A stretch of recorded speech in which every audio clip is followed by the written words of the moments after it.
This was me 10 years ago, 80 pounds overweight with extremely low testosterone levels. Fast forward to today, I'm fit, I'm lean, and I have amazingly high testosterone levels. Let me use my story to show you how a man's health and testosterone levels can decline and how they can be restored. If you want to naturally raise your testosterone levels, this will be a real eye-opener for you. I grew up eating the standard American diet, which of course is not a healthy diet.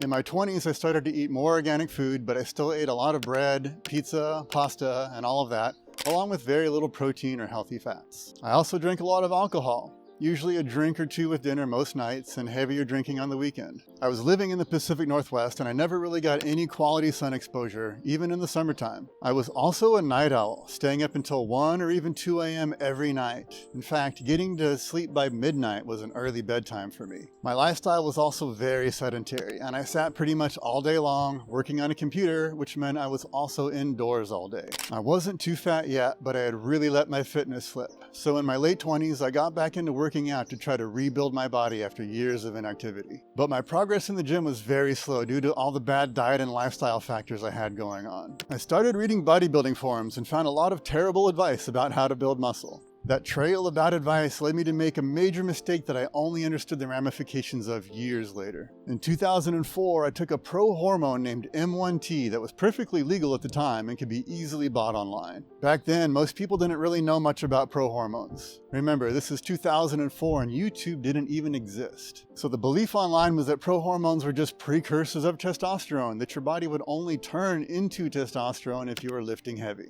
But that's not what they were at all. They were essentially oral steroids with some minor chemical modifications so they could be sold legally online for a while. On that first cycle of M1T, I had some good results. I got stronger and gained some muscle, but I lost most of it after the cycle ended. What I didn't know at the time was that the loss of gains was because my natural testosterone production had been suppressed by the compound, and it didn't fully recover even though I also took the post-cycle therapy product that was sold with it. So having no idea that I had already harmed my endocrine system with M1T, a few months later I did a second round of it and it had the same effect.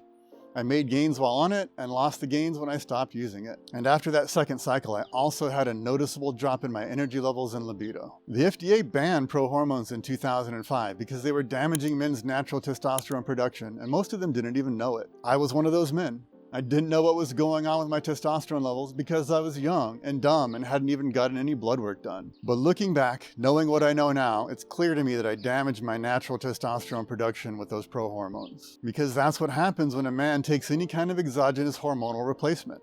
His natural testosterone production will stop with those external hormones in his system, and then it can be a real challenge to restore natural testosterone levels. But at the time, I didn't understand the ramifications of what I had done to my system. I had already had suboptimal testosterone due to my bad diet and lifestyle factors, and the damage from pro-hormones knocked my testosterone levels down even more. I kept going with my same problematic lifestyle factors of bad food, too much alcohol, bad sleep timing, and all of that.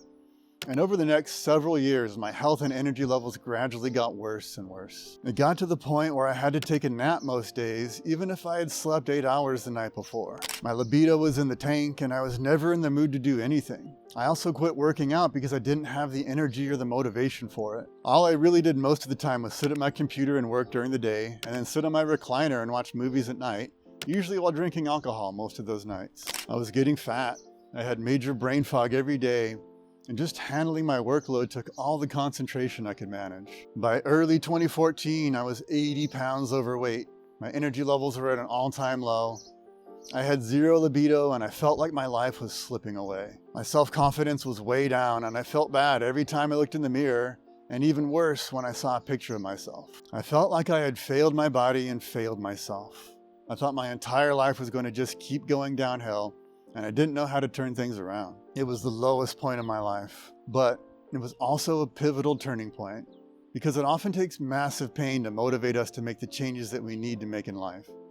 And I was in a place of maximum pain. I sought the help of a doctor and I finally got some blood work done for the first time ever. A lot of markers came back with very bad results for things like inflammation and fasting insulin. But the worst one of all was my testosterone level.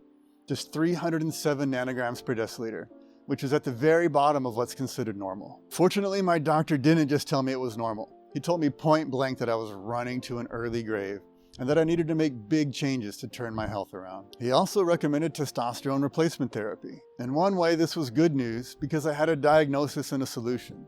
But the more I researched TRT, the worse it looked. The biggest thing that turned me off about TRT was that it was basically a life sentence, meaning I would have to inject myself with testosterone for the rest of my life.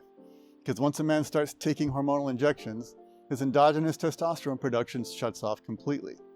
Sounds familiar, right? Learning about all of this 10 years ago was a bit of a shock, and I didn't like the idea of giving myself 2 shots of testosterone every week for the rest of my life. I kept doing research and reading the stories of men who are on TRT.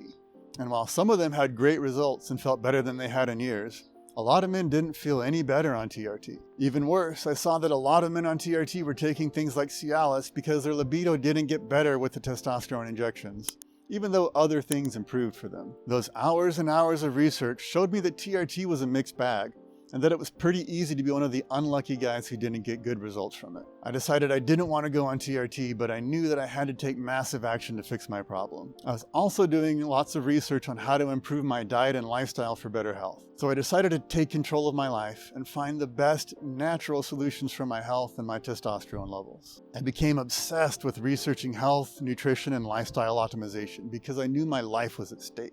At first, the things I tried didn't really do much, but after a few months, I made some key dietary changes that gave me more energy and a lot less brain fog. Those are things like cutting out grains, eating more grass-finished beef, and cutting out alcohol. That progress motivated me to keep digging, researching, and testing to find out what works and what doesn't work. I went deep into the world of supplements and eventually figured out that most of the supplements on the market are doing more harm than good. That was another big surprise, but I doubled down on my research in order to find the best of the best supplements that actually worked. It was a long, slow grind, but I was getting results and I was fully locked into my obsession with turning my health around. After a little less than a year of doing some of the right things and a lot less of the wrong things, I had lost 50 pounds, my libido was a lot higher, and I had the energy to start working out again, which gave me a big boost, physically and psychologically. I talk a lot about how important strength training is because it really is crucial for raising testosterone levels. 6 months after I got back in the gym, I had another blood test that showed major improvements. The inflammation and blood sugar markers were much better, and my testosterone level was 620 nanograms per deciliter. I almost couldn't believe it.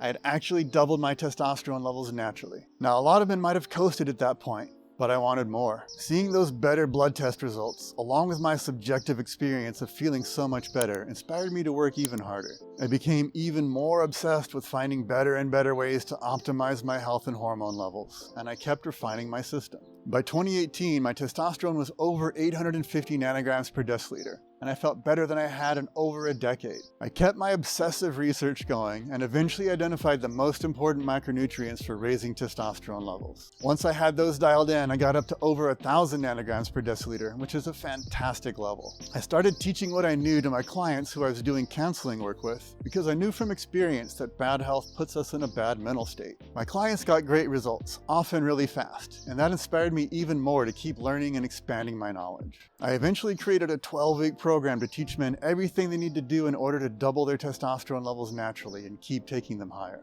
I stayed strict with my regimen and my testosterone levels held steady at 1,040 to 1,050 nanograms per deciliter for a few years. I thought maybe that was as high as I could go, but I'm always researching and refining my system.